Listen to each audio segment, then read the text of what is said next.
Salom Milliy Yo'llar kanalining hurmatli tomoshabinlari. Mana bugun biz Farg'ona viloyati Quvat tumaniga yetib kelganmiz. Ko'rib turganingizdek, mana sizlar ko'rib turgan xonadonni, dorixonadan bag'ini pon isitish tizim qilyapmiz. Noldan. Xonadon egalarini oshiqcha ovora qilmadik. 1 metr magazinga aqa-baqa yugurtirmadik. Hammasini turba izolyatsiya xonadonga nimaiki isitish tizimiga ketsa, hammasini o'zimiz tomonidan olib kelib, xonadonga jami 10 dona har xil razmerdagi panel radiatordan ustunovka qilib berganmiz. Sistemani samatok sistema qilib berdik. Suvni qaynash hisobiga tabiiy sirkulyatsiya bo'ladi. Hamda xonadon egalarini u tarafda hammom banelari bor ekan, banelari to'plib olgan ekan, bu uy bilan birga qo'shilgan. Xuddi shu yerdan bag'i to'plib olgan. To'plib olganlarni ham sistemaga qo'shib ulab ishlatib beryapmiz. Ko'rib turganlaringizda bu xonamizga 50 sm ga 1.5 razmerdagi panel radiatorimizni ustunovka qilib berganmiz. Sistemamiz samatok sistema bo'ldi. Suvni qaynash hisobiga tabiiy sirkulyatsiya bo'ladi. Remontlarni buzmagan holatda Lego atvotlaridan foydalanib juda ham chiroyli qilib ko'rib turganlaringizda radiatorlar avratiyalarimizga juda ham chiroyli bir me'yorda uklon berib ketdik. Poltagiga olishni iloji yo'q ekan, ag'lar to'plib olgan ekan, stashkaligini hisobiga bu tarafdan uklonni ozgina berdik, u tarafdan chiqib ketdi. Keyingi xonamiz bu kotej usulida qurilgan ekan, 50 sm ga 1.20 panel radiatorimizdan foydalanganmiz. Ko'rib turganlaringizda aytayotganimiz sistema samatok sistema bo'ldi. Suvda qaynash hisobiga tabiiy sirkulyatsiya bo'ladi. Keyingi xonamizga 50 sm ga 1 metrli radiatordan 2 donasidan foydalanganmiz. Ko'rib turganlaringizda bu xonamizga ham juda ham chiroyli, akkuratlik qilib, aboylariga shikast yetkazmagan holatda sifatli ishlarni qilib bitirib bermoqdamiz. Xonaga kiraverish koridorga xuddi shunaqa 50 sm ga 1 metrli panel radiatordan bu yerga ham qo'yib foydalandik. Ko'rib turganingizdek, kiraverish koridor tepla paterasini ushlaydi. Ichkari xonalar ekan, bu taraflar. Shuning uchun paterani ushagani xuddi shu yerga bir dona yetadi deb qo'yib ketdik. Keyingi xonamizga mana ko'rib turganingizdek 50 sm ga 1.20 panel radiatordan foydalanib, juda ham chiroyli qilib burchakka. Bu taraflarda xot yo'q ekan, radiator qo'yish uchun mana shu yerda lozim deb topib, mana shu yerga ustunovka qilib beryapmiz. Ko'rib turganingizdek, juda ham chiroyli, akkuratli, sifatli ishlarni qilib bitirib beryapmiz. Turbalarni joylanishi shunaqa juda ham chiroyli bo'lib tushib beryapti. Keyingi xonamizga 50 sm ga 2 metrli panel radiatordan bir dona foydalandik. Bu yerga to'plib to'qilgan, mana shu eshikdan bag'iga ponni hammom baniya hammasiga to'plib to'qilgan ekan. Devorlari pena blokligini hisobiga 2 dona noshkasini ham qo'yib qatirib berdik. Ko'rib turganingizdek, podokonni tepasidan oqlatib olib o'tmasdan juda ham chiroyli qilib podokonni yirtmasdan sifatli original kachsvinniy ishlar faqat Milliy Yo'llar kanalida.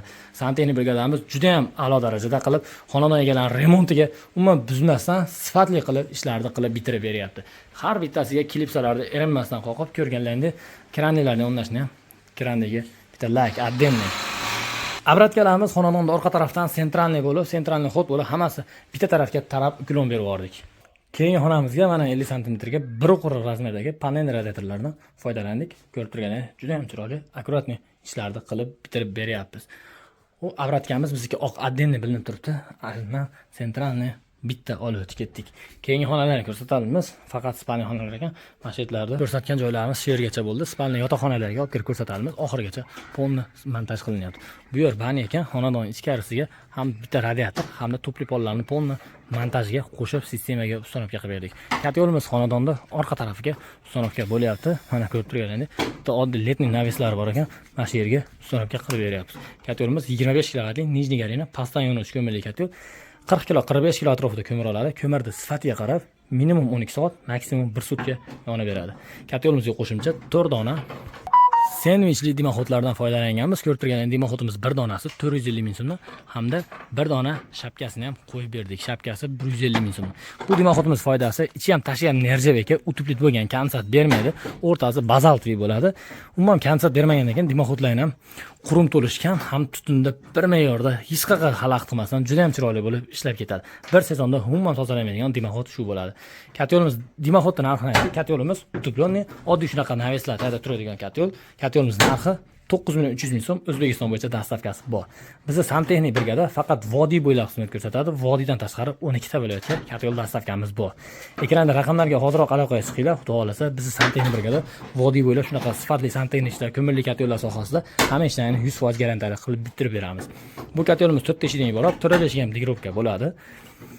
Bu nijniy garina katyolda obzorini ko'pchilik so'raydi. Mana yonida richagi bor, achiskaga xoti bor. Katyolda yonayotganiga 3 metr iloniz bo'lib chiqib ketadi. 3 metr iloniz bo'lib chiqib ketgandan keyin teplamayni ochganingizdan keyin qurum to'lishi mumkin. Bu qurumlar tozalaganingizdan keyin xuddi shu eshik orqali olib tashlaverasiz. Misol katyol tagidan yonganni hisobiga tagida rishotkalari bor, ko'rsatib o'tamiz. Mana ichkarida mana rishotkalari bor, cho'yan rishotka. Mana shu reshotka 2 kun 3 kundadir yonmay qolsa, yaxshi yonmay qolsa, richaydi shunday ko'lanadi, yana yonish davom etaveradi. Katta yo'limiz eshigi, bu eshikka kul olish uchun mana xuddi ventilyatorlar, zaslonkalari qo'yib ketilgan. Nijniy garani. Juda ham bezopasniy katta. Hamda suvni to'kib yangilagani silivniy kranlarni qo'yib berdik. Katta yo'limiz aqlli rejimda ishlaydi. Mana shu termometrni bir me'yorga qo'yasiz. Misol 45 gradusmi, 40 gradus. O'sha bitta aytilgan gradusga qo'yib bersangiz, o'sha aytilgan gradusdan o'tib ham ketmaydi, tushib ham ketmaydi. Bir me'yorda siz sistemangizni ushlab turishga harakat qiladi. Bu ventilyatorimiz bu eshikka mana shu havo berib turgani o'rnatib beramiz. Sizlarda ham xonadonlar shunaqa proyektga tushgan bo'lsa, juda ham chiroyli qilib ishlarni 100% garantiyaga ega qilib bitirib beramiz. Bizning santexnik brigadamiz xonadon egalarini 1 metr aqayam baqayam qimillatmasdan ko'rib turganingiz turba izolyatsiya xonadonga isitish tizimiga nima ketsa hammasini olib keldik. Xonadon egalari bitta obed qilib beradi xolos. Faqat xonadonning isitish tizimining garantiyasini qabul qilib oladi. Xudo xolasa biz isitish tizimini bugun ertalab tushganmiz, kechgacha bitirib chiqib ketyapmiz. Qorong'u tushib qolayotganiga sistema yorug'da oladi, sizlarga to'liq obzor qilib beryapman.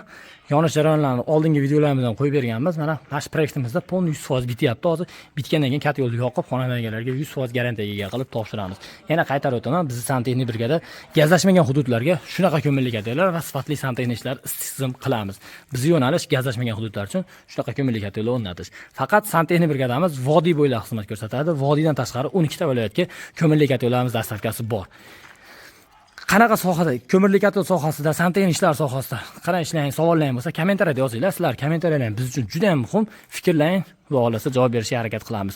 Videoda xato va kamchiliklar bo'lsa, oldindan uzr so'raymiz. Videoga like bosib, shu videoni shunaqa ko'mirlik katta yoqtirgan tanishlarga yuborib qo'yamiz. Bu videoni Farg'ona viloyat Toshloq Quvvat tumanida olib bordik.